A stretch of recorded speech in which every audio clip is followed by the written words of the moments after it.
Wednesday night, 6 p.m. Eastern Standard Time. You know how much time that must be. Time for After Hours Live with Chuck Bowser, RCDD, Bixie Technician. Yes, where you get to ask your favorite RCDD your questions on installation, design, certification, project management, even career path. Welcome to After Hours Live.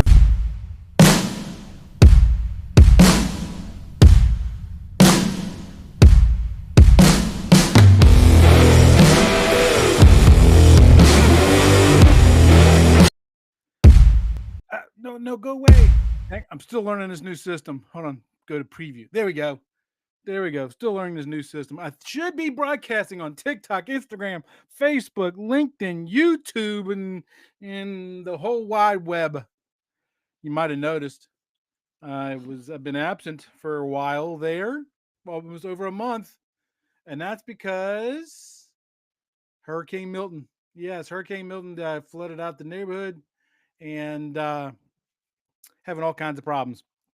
I'm just now getting back to doing live sessions. So tonight, I only have two questions, but I'm going to dive deep into both those questions. So we're probably going to burn up our 30 minutes, right? So, but in case you forgot, we always got to start off with what are you drinking? Chuck is drinking ginger ale, Zevia ginger ale, my favorite, mixed with water, of course, half and half. Because I like a little bit of carbonation. I don't like a lot of bit of carbonation. Make sure to tell us in the chat box and in the thing below, what are you drinking tonight? What are you drinking tonight? Also, you can buy me a cup of coffee. You can visit my Linktree account. Go to my webpage, letstalkgaming.com. You'll find all those links there. The acronym challenge The acronym challenge for tonight is DAS. DAS. What is DAS? What is that? Did anybody know? I'll give you a few seconds. I'll give you some Jeopardy theme music. Do do do do do do do do do do do do do. No, not funny. Oh, okay. All right. Distributed antenna systems. Now you might be wondering why is Chuck doing a show on DAS? So lots of good reasons. Let me see here.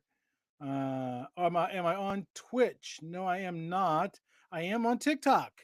I am on TikTok. I should be broadcasting live there too. If you can go check and let me know, make sure because according to my software, it's going out to TikTok. He's from Centennial, Pennsylvania. Welcome, Zach Zapiel. Where's I'm from Pennsylvania. Where is Centennial, Pennsylvania? I've never heard of that one before. Never heard of that one before. So let's get into our two questions. Like I said, they're going to be pretty deep questions, and I'm going to be referring to my notes. So if you happen to see, hmm, hmm, hmm, you know what? I opened up the wrong document. Don't you hate when that happens? No, this is live on the air. That's what happens. Docs.google.com, so I can see my show notes. How do you spell Google? Anybody know? Can you tell me how to practice and doing live streams? Oops, I am. I am. So, okay. So, the first question came to me via TikTok, and the person's name was user 6943872.5 one and three quarters 68492Z. Yeah, I don't get it, but yeah, hey. So the question he asked me was, Chuck, I'm looking to getting my RCDD. Congratulations! Don't put it off, man. They just came out with the 15th edition. You got 2 years, 3 years till they go to the 16th edition. And every time they come out with a new edition, it comes out with more pages. So good luck for you. And if you need tips, give me a holler. Also, he says I am the Midwest, and I've been in the field for 28 years. 28 years. So that's a good substantial amount of time. How do you negotiate a salary or hourly wage once you get your certificate? Now that's a great question because there's a lot of people that get their installer copper, their installer fiber, their Bixby technician, their CFOT, their CCNA, their Bixby RCDD, right? And they want to go ahead and get a bump in their salary for that. And that's a natural response. It truly is. So my response is going to apply to whether you got any one of those things. Now, here's the thing, it can be kind of tricky because it really varies on the type of company that you are working with and whether you were paid, whether you paid for that certification or the company paid for that certification. So we're gonna have to come this from a couple different scenarios. So hopefully one of these will apply to you. And if you have suggestions, put them in the chat box as well. So negotiating your salary or maybe even your hourly wage after you're getting certified is one of the most important conversations that you can have in your career. So don't take it lightly. Practice looking in the mirror, practice with your spouse. Don't let the first time you have this conversation with your boss be the first time you talk about this. Work out the kinks in your conversation first. I'm a firm believer in prepping, because a certification not only does it boost your skills, but it also increases your value that you bring to the company. Okay. Now, here's the thing. Here's the thing that people get confused with a lot. Let's say that you get your RCD, you 28 years, good, and you get your RCDD. When people look at your salary, they're going to ask you, how many years do you have as an RCDD? Because you know what? Somebody who has 1 year at their RCDD is not going to be as talented or as in depth as somebody who has 30 years as an RCDD. So keep that in mind. But it is fair. It is fair if you want that to reflect in your pay. You got your certification. There's nothing wrong with that. So let's go over a few different scenarios, and each one of these, excuse me, are going to require a little bit of a different approach. First, I want to talk about, okay, you're working for a small company. Not every low voltage company out there is a Vision Technologies or Henkels and McCoy or IES, right? Not everyone's big companies like that.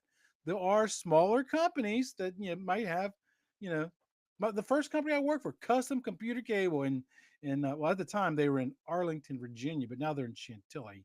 When I worked for them, he literally had 5 techs, and I was one of those 5 techs. I was one of the original 5. Small company. So now, for those who are working for a small company, there may not be a formal structure for raises or promotions, and it's going to be key to approach that conversation thoughtfully. This is why I said earlier, you really want to think about what you're going to say before you go in there and say, because you're going to be nervous as all can be talking to your boss. And Bob, don't go in there. Boss, I got my RCDD. How much money are you going to give me? That's probably not a good thing to do. Probably not a good thing to do. Small businesses, the thing with small businesses, right, is they don't always pay you as much as a big company, but they really value loyalty. Loyalty. So it's a good idea to make sure that you frame your discussion in a way that's going to emphasize your commitment to that company and how your certification is going to directly benefit their operations. Doesn't this conversation sound kind of familiar? Because I always tell people, right, if you want to talk a customer into doing what they want to do, explain to them how their decision is going to cost them more money. So this sounds very, very familiar, doesn't it? So find a way to explain to your boss or whoever, maybe it's HR, because not all small companies have HRs. Explain to them, well, look, by having my Bixie technician certification, we might get the opportunity to bid more bids because I am certified. As an RCDD, you might be able to fulfill certain types of contract obligations. Explain to them how your certification is going to help them. Now, when you approach your manager or maybe even the owner of the company, explain how those new skills, right, are going to help you take on more responsibility. Here's the hit. Pro tip number one for the night: try to take when you talk about taking on more responsibility, try to pick a responsibility that your boss is doing. Say, look, I can do that for you, because they will appreciate that you're taking a little bit of their load off of them, and they might be more willing to have a conversation about more money. All right, so how you can take on more money, right? How you might reduce the need for outsourcing. A lot of smaller companies, because they may not have an RCDD on staff, when they go after some of these bigger contracts, those bigger contracts might say, Oh, these prints have to be reviewed by an RCDD. Oh, there has to be an RCDD on site. And then if there's nobody in the company that has that credential, they gotta maybe subcontract somebody to come do that. So if you can do that, you're going to save that company money, right? Point out the direct value that you're bringing, because small companies are very conscious of cost and productivity. And, what you might want to do is, if you have the ability to do this, try to think about the number of times that your company, again, this is a small company, the number of times your small company might have had to bring somebody in because of their certification. How many hours did they log against the company? What did they bill the company? And then what was that over a year? And then that could be your basis for negotiations. Like, look, hey, we had to have an RCD come in over 4 projects over the last year, and it cost us, $8,000. How about we talk about a pay raise of 5,000 because I got my RCD now. You're saving the company $3,000, and they're going to be more willing to have that conversation if you show a way that you can help them save money, because it's a small company. Small companies, they're great to work for. They're nimble. They can change directions quickly, but they're also, man, one wrong move with a small company could put that company out of business. Put that company out of business, right? And if they can't offer the full amount, oh, we can't afford that, then maybe ask about other incentives that they can provide. Hey, how about giving me a company vehicle to drive to and from every day, or how about maybe some additional PTO, right? So those kinds of things can help. Or here's a good one: because you've gotten more skills, because you've gotten better at what you're doing. How about performance based bonuses? If I bring this project in under budget because now I got my CFOA because I know how to terminate fiber quickly and efficiently, and I got it under budget, let's talk about a performance based bonus. Think outside the box. Think outside the box. What do you do if you work for a large company? I already mentioned a few of them already. There's lots of them out there. Right. At a larger company, the structure for getting pay raises is probably going to be a little bit more defined. So your best strategy is to work within that existing framework. So, for example, my day job right now, we're currently filling out our performance evaluations, and I know, within a month or two or three, if I've done a good job, Chuck will get a pat on the back, and Chuck will get a raise, right? So think about that.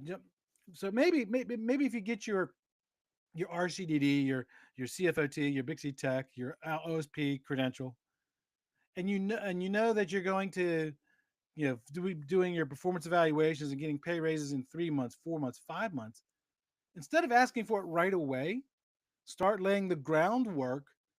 Start thinking about what you want to say. Start thinking about those additional responsibilities you can do. Think about the ways that you can save that company money.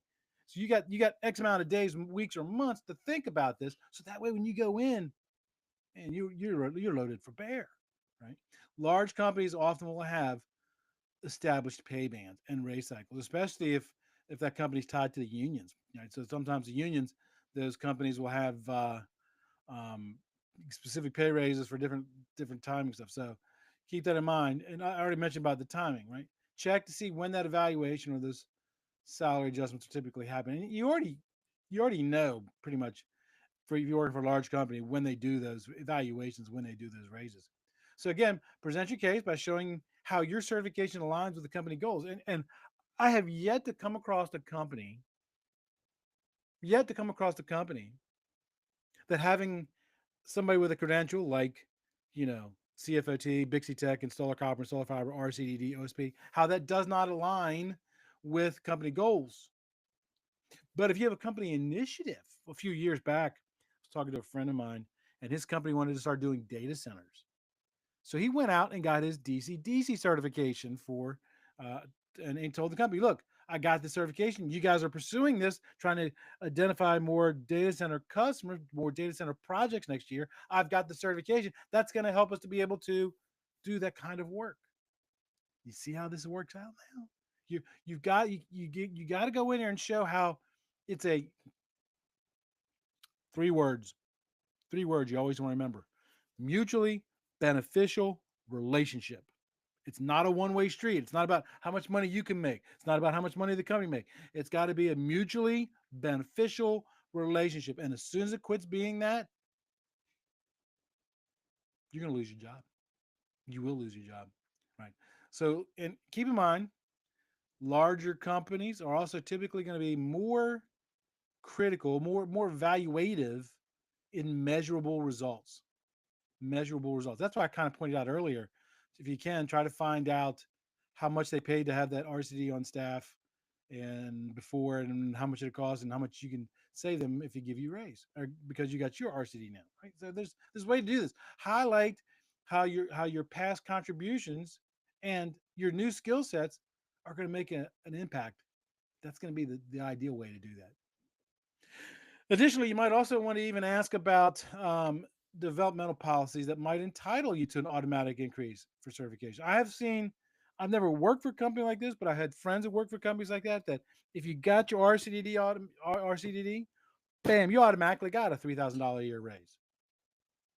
So check; they may already have that, and if they don't, maybe suggest that they do. You'd be surprised how many company policies are instituted because an employee suggested helped shape those company policies. The next scenario: how do you ask for a raise if your company paid for that training, paid for that certification? Oh, this is going to be a delicate one because when the company invests in you, in the training and the travel and expenses to go to that class and the exam fees, they're going to expect a return on their investment. That's why a lot of times the company is going to ask you to sign a training agreement, meaning if you leave before X amount of time, you will owe us back a certain dollar of the training that we gave you, and it's usually prorated, 100% it, for the first quarter, maybe 80% for the second quarter, and it kind of piddles its way down to finally gets to zero. They want a return on their investment. Even though they're a big company, even though they may have deep pockets, that manager, that manager's performance is evaluated on how efficiently and how cost efficiently they can run their department. So a good manager is always going to be watching what they do. So again, customer paid for that training. Just because the customer paid for your training does not mean that you should not ask for a raise. Again, the key here is to frame that request in terms of additional value. Do not, do not come from a position of entitlement. Well, I got my RCDD. You got to pay me. You got to pay me. No, be humble. Be humble. That's going to be the best approach. Make sure you approach that conversation with gratitude. Always start off with, "Hey, thank you so much for paying for me to do this certification. And man, I feel so much. I feel fulfilled because I reached one of my goals, my career goals and stuff. And thank you so much for your investment in my growth. I appreciate that you see that there's something within me that's worth investing in, and I love that. Thank you so much." But explain to them that you are eager to apply those new skills that you learned, because those skills actually start to develop before you get your RCDD, because you're studying for 3, 6 months, 12 months before you actually pass the test. So you start learning stuff beforehand so you can actually show a track record. So show them how your new skills and benefits have benefited the company. If start dot, dot I have a rule of 147 pro tips. And pro tip number one is document, document, document. So if you started studying and you know that okay, I'm going to take my test in 6 months, 8 months, 9 months, a year, whatever. As you start going through the TDMM and you start reading and you start learning and all that stuff, then what you want to do is, if you meet with a customer and because of your studying before you got your actual certification, because of your studying, you help the customer solve a problem. Write that down. Right. If you help the your boss or somebody solve an issue, hey, we need to put in some conduit. How many 90-degree bends can we have? Well, you can, the two 90-degree bends on an individual bend can't be more than 90 degrees. You can have three if the total run length of the conduit is less than 100 feet, or if one of those bends is within 12 inches of the feet end. Write that down. So that way, when you go in, you can say, "Look, hey, over the last 8, 9 months, I didn't get my certification until 2 weeks ago. But look, just from me studying, from me investing in myself, or from you investing in me, because right now we're talking about if the company pays for it. I was able to help the company in these ways. Because trust me, if you don't write it down, if you don't document it, it didn't happen. The boss, your boss has a lot of stuff on their plate. They're not going to remember everything that you've done. It's up to you to document that, right? It's up to you to do that, and that's going to help you have a good conversation with your boss when you do that.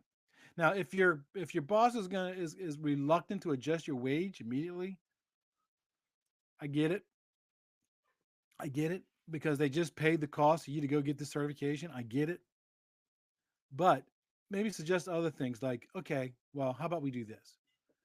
Um, let's set up milestones, right? Let's set up milestones. So let's say in 6 months, um, if I'm able to bring this project in the budget, if I'm able to design these projects, that would trigger an increase in the future. This is going to show that you're in it for the long game, right? You know, I don't know if I read this or if I saw it on TV or something, but I do remember that the average American company literally only looks like 3 to 5 years ahead, but a Japanese company looks decades ahead when it comes to planning. You should be doing the same thing with your career, right? And if you go through this process and you showed it to them, well, then you've already said, look, hey, the customer, the company's going to see that, and they're going to see that you're in it for the long run. Again, that's going to be loyalty. Loyalty. The fourth scenario that I can think of, if of somebody wanting to ask for a raise because they got their credential now, and they paid for their own away. There are some companies out there that just, right, especially right now, the economy's kind of weird right now. Companies are a lot afraid to go out and invest and stuff. There are a lot of companies that don't want. The sad thing about business, when the economy goes into downturn and they need better employees, better trained employees, that's also the time when they usually cut back on their training, which makes absolutely no sense. Shoot yourself in the foot. When you need your people to perform at their best, you don't get rid of their training, even though the economy is not going to be that well. So let's say that they may not want to go and pay for you to get your credential. I know a lot of people who have funded their own credentials, and they did it for lots of reasons. The company didn't want to invest in it, or the company didn't see a value in it, or the company's long term goals didn't match up with the employees' long term goals, or sometimes some employees they just don't want that hanging over their head. They want that training commitment hanging over their head. I get that too. I get that too. I get that too. So if you had to pay for your own training, right? You've shown that you have initiative, right? You show, which is that's going to be incredibly valuable to your employer. Incredibly valuable. There's getting your credentials one way. There are other ways. Be a continuous learner. You've heard me say, I'll stand on top of the ICT mountain of knowledge, and I will always scream this. Make sure you subscribe to and read Cable Installation and Maintenance Magazine. Make sure that you watch every free webinar that you can, because knowledge is power. It's one of my keystones of my podcast. Knowledge is power, right? So you pay for your own certification now, right? And here's the thing: start by highlighting your commitment to your own growth, and it shows to the company. They may not notice it at first, right? When I teach classes during the day, I tell technicians all the time, there's a whole bunch of free CECs out there, and even for those people who don't need CECs, you should be training those trainings too. And then when you to get that certification from that webinar, take it to your HR department, make a copy, say, hey, put this in my personnel file. And eventually your file is going to start getting thicker and thicker and thicker. And that HR person or your manager, whichever the case may be, is going to start seeing that, hey, this person's investing in their career. We want to keep this person around for a while. This is a good technician. This is a good project manager. This is a good estimator to have. Right? They will notice, but it won't come. It's like losing weight, right? So my wife and I were doing carnivore. We did a carnivore thing for 90 days. We're coming up to our last 4 weeks. When you start losing weight, people don't notice it right away. They don't. You might lose 20 pounds, 30 pounds, maybe even more before the first person says, hey, are you losing weight?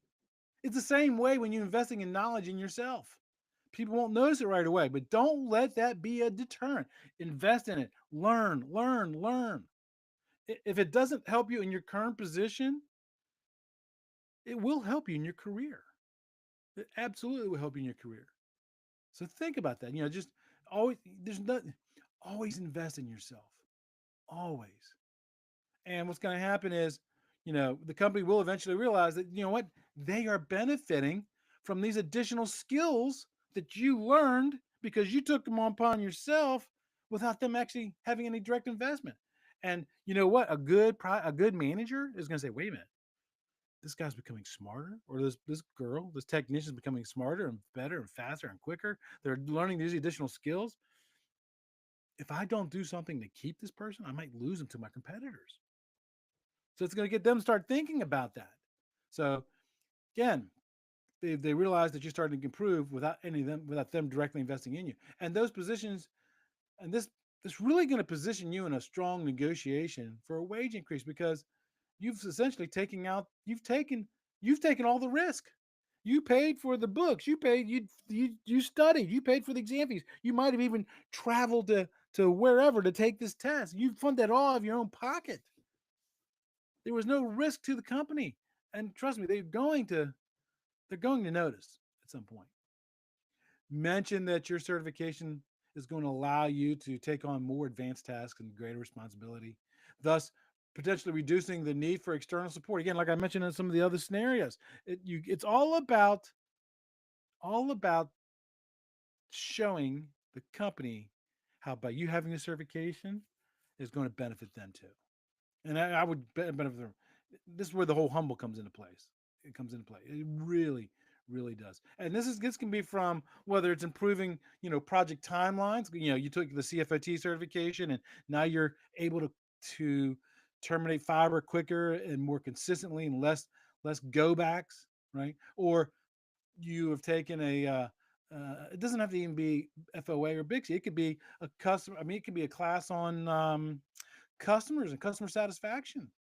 LinkedIn, they bought out, I can't remember the name of the training platform. There was a training platform that you could subscribe to. And if you're a premium member of LinkedIn, you get free access to all this training. There's a lot of great classes there that talk about um, customer satisfaction and stuff like that. So everybody, from the apprentice just learning how to pull cable to the owner of the company, is a representative or a salesperson for that company. Don't let that ever fool you. Don't think, oh, I'm not the salesperson, Chuck. I'm just a technician. You are the person that customer sees the most. They see you more than they see the salesperson. So learn good customer service skills. Learn good communication skills. Learn how to use Excel and spreadsheet. And then again, this all comes back in. And don't be afraid to go a little bit further than you think, because they might offer you something. You can always negotiate from there. You can always negotiate from there. Well, I didn't expect that to take 30 minutes. Oops. I do have another question, but we're at a break point, so we'll have to do that next week then, I guess. So the question for next week is, and this is from Romelio Chirino, and he wants to know, what is the best resource from Bixby for design and installation for point-to-point antennas and wireless networks. So I will make sure that I cover that next week. Let's go back and look at some of the questions. Negotiating a salary, find a different job that pays more, and leave is the best way.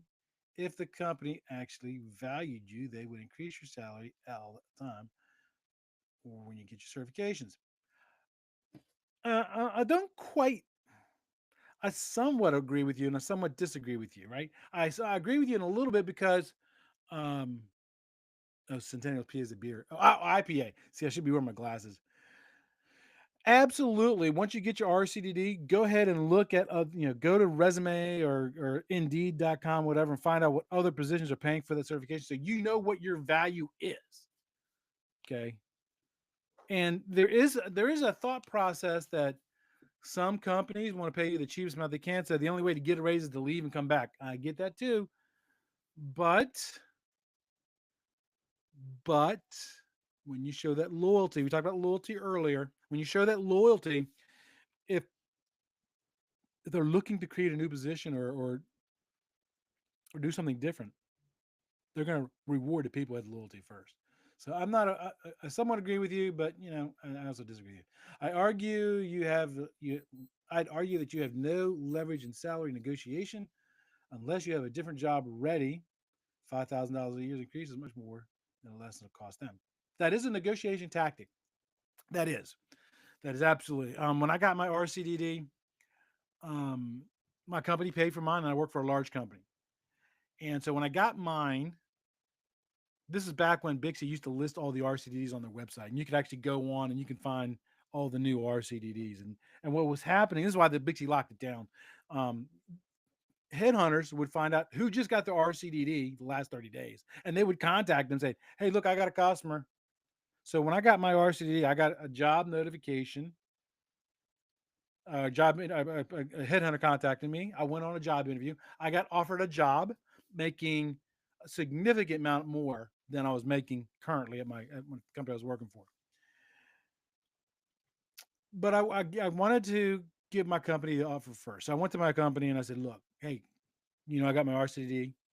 You paid for me to get it. I appreciate that, but I'm getting these job offers at XX dollar, and I I didn't really expect my company to match that dollar value. I just wanted them to say, "Hey, look, you are more valuable. Here's X, Y, Z." And it's a good thing I didn't take that job because a year later, when I got promoted because of my loyalty, because I stayed with the company, I got promoted to division estimator. I was no longer the estimator for that office. I was the division estimator for the entire division, all the estimators. Got that because I was loyal. So I was interviewing somebody to replace my local job as an estimator, and I was looking at his resume, and I realized that that guy took the job that was offered to me a year ago. And I said, "What happened?" He goes, "Oh yeah, they went out of business." So be careful with that whole going to a different company because it could come around and bite you. Somebody says never sign a training agreement. The company should pay so much for employees to get their training or college degrees as a standard benefit. I agree with that 100%. A good company, look up IES. A good company, look up Vision. A good company will invest in their employees because they realize that their employees are their best benefit. Absolutely. Absolutely. But that does not mean you're going to find that. The world's not perfect. The world is not perfect. Shotzi's in the house. Shotzi says, how would you show a company the certification like an RCDD is worth it? Great question, Shotzi. So it would show again, just go through the ways that I talked about earlier, how it increased your skill. You talked to me about this before, Shotzi, and because you've been in my study programs, you have said that because you being in the study program, how learning the stuff before you got your RCDD, how it has helped you. Again, document that and show that. Right. Somebody says, Shotzi, most certifications and degrees are not worth anything if you can't do the work, if you can do the work without them. Let me read that again. Most certifications and degrees are not worth anything if you can do the work without them. No, I don't agree with that. I do not agree with that. And here's why I don't agree with that. I mean, well, let me I somewhat disagree with that. I don't totally disagree with that. I somewhat disagree. And the reason I say that is because when you get certain credentials, you have to get continuing education credits. To me, as a hiring manager, as a project manager, operations manager, if I know that you've got one of those credentials, I know you're investing every year in knowledge because you got to get them to maintain that certification. Our industry changes way too fast. If you install cable like we used to install POTS cabling back in the day with staples, your category A cable is not going to work right. That's just one out of many. Our industry moves at the speed of light. Moves at the speed of light. So I'd somewhat disagree with that statement. The only times that they are helpful generally is with gatekeeping if they are required. See, I kind of disagree with that too because I don't mean to keep disagreeing with you. I really don't. But the reason I somewhat disagree with that too is because I have come across people who have their RCDD certifications. I've come across people who have their Bixie technician certifications. I've come across people with their CFOT certifications. They were book smart, but not street smart. They're good. They're good. There are some people that are just absolutely great at learning things and great at testing, great at memorization. But when it comes to the fine motor skills and actually doing the work, the memory to handle a project manager, managing 10, 15, 20 projects at one time, and you're having different stages and being able to do it without losing all your hair and losing all your hair. That's funny. Um, that shows something. That typically shows something. So there you go. All right, I did go a little bit over. Sorry, 6:35. I apologize. I will answer that next question next week. Till next time, everybody. Remember, knowledge is power.